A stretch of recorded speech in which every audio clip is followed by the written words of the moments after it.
L'enseignement primaire a été organisé en 3 cycles pédagogiques pluriannuels. Les compétences à acquérir au sein de chaque cycle sont définies dans ce que l'on appelle le programme scolaire. Le programme scolaire est le chemin d'apprentissage fixé par le ministère. Il vaut pour toutes les écoles françaises, en France ou à l'étranger, que doit suivre un élève tout au long de sa scolarité pour arriver à l'acquisition d'un certain nombre de compétences et à être prêt pour sa vie d'adulte et sa vie professionnelle. Il doit être suivi par tous les enseignants, cela permet aux enfants d'être formés aux mêmes compétences. Mais surtout, il a été réfléchi et il balise le chemin le plus efficace pour l'acquisition des compétences.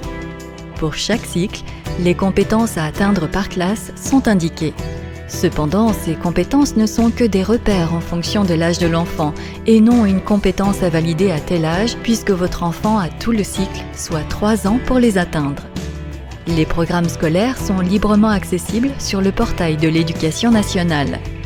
Il vous permettra à vous, parents, d'avoir une meilleure vision de ce que votre enfant va faire en classe et à quel moment de sa scolarité il doit aborder les compétences.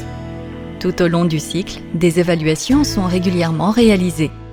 Ces évaluations ont pour objectif d'évaluer les progrès et d'indiquer le niveau de maîtrise de chaque élève sur chaque compétence devant être acquise en fin de cycle. Et c'est seulement à la fin du palier 1, fin de CE2, et du palier 2, fin de la 6e, que les enseignants pourront dire si la compétence est acquise ou non. Si vous avez des questions sur le résultat d'une évaluation ou encore les compétences en cours d'acquisition, n'hésitez pas à demander un entretien auprès des enseignants.